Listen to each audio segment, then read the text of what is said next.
हाय, good evening. कुछ बोलना चाहता था, काफी दिनों बाद बोल रहा हूँ। मन किया, माना नहीं मन।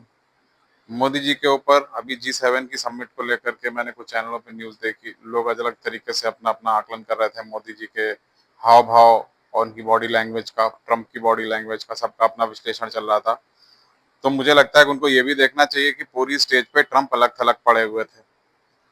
ट्रम्प के पीछे सिर्फ मैक्रोन भाग रहे थे, और या फिर वो ऑस्ट्रेलिया की प्राइम मिनिस्टर। उनके अलावा हमें नहीं लग रहा कि हर व्यक्ति उनके पीछे भाग रहा था। हाँ, ट्रम्प का अपना वजूद होगा, जाहिर सी बात है भाई, इतना बड़ा देश है, इतनी बड़ी इकोनॉमी है। पर भारत जितनी बड़ी इकोनॉमी है उस हिसाब से, उस 4 ट्रिलियन की इकोनॉमी वाले देश के हिसाब से, उतने बड़े बड़े विकसित देशों के बीच में अपनी साख बनाना एक छोटी बात नहीं है। और प्राइम मिनिस्टर मोदी की परफॉर्मेंस, बॉडी लैंग्वेज से कहीं भी ऐसा नहीं लग रहा था कि वो ट्रंप से डरे हुए या सहमे हुए थे। पर हाँ, ये जरूर दिख रहा था कि एक राष्ट्राध्यक्ष से किन व्यवस्थाओं सीमाओं में रहकर किस व्यवस्था से बात करनी चाहिए, वो स्पष्ट दिख रहा था। तो मुझे लगता है कि उसमें कहीं उन्होंने ऐसा नहीं दिख रहा था कि वो ट्रंप से झुके हुए थे और चाह रहे थे कि ट्रंप चलो बोल दे कुछ। एक समझदार व्यक्ति को जो करना चाहिए उन्होंने वहां पे किया, उनका व्यवहार वैसा ही था। रही बात अभी सी फेयरर्स को लेकर के,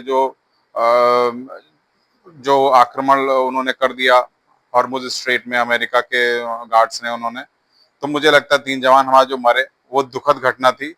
और उस घटना को ले जाकर जिस फोरम में, देखिए हर जगह का एक फोरम होता है, हर चीज का एक व्यवस्था होती है, एक सिस्टम होता है कि भाई यहाँ पे ये वो चीज के लिए हम यहाँ G7 इसलिए नहीं था वहां पे जाकर के आप अपना वाइनिंग करें, अपना रोना करें। पर उसके बावजूद अपनी बात को उन्होंने बार बार और कई जगह रखा कि भाई सी फेयरर्स को ऐसे हमको हैंडल नहीं करना चाहिए। भारत के काफी सारे हैं लोग जो अलग अलग इस तरीके से काम कर रहे हैं, सी फेयरर्स हैं, उनकी सुरक्षा हमें निर्धारित करनी होगी, हमें सीरियसली लेना होगा। तो ऐसे प्लेटफॉर्म पे जाके आदमी खुल के बोल रहा है।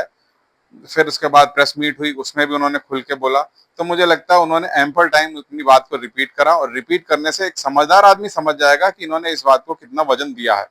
अब रही बात ट्रंप की, तो भैया ट्रंप ऐसे व्यक्ति हैं जो जैसे बंदर की पूंछ में झुंझुना बांध दो, अब वो डाल डाल उछलता फिरा। तो ट्रंप इस समय डाल डाल उछलते फिर रहे हैं। उनको बस चाहिए कि जो आदमी मिले उनके सामने नतमस्तक हो जाए।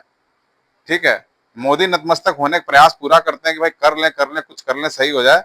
पर उस बंदे की आदत में नहीं है, वो नहीं कर पाएगा, किसी से नहीं झुक पाएगा। बीजेपी की गवर्नमेंट, मुझे तो नहीं लगता कि इतना खास इन्होंने कहीं कुछ ऐसा किया है कि ये कहीं बहुत ज्यादा झुके हों। अगर ये झुक गए होते तो अमेरिका वाली समस्या नहीं होती, अभी तक ट्रेड डील हो गई होती। और ट्रंप की समस्या यही है कि भारत उनसे झुक नहीं रहा है। तो हमें लगता है मोदी अच्छा काम कर रहे हैं। आई फेवर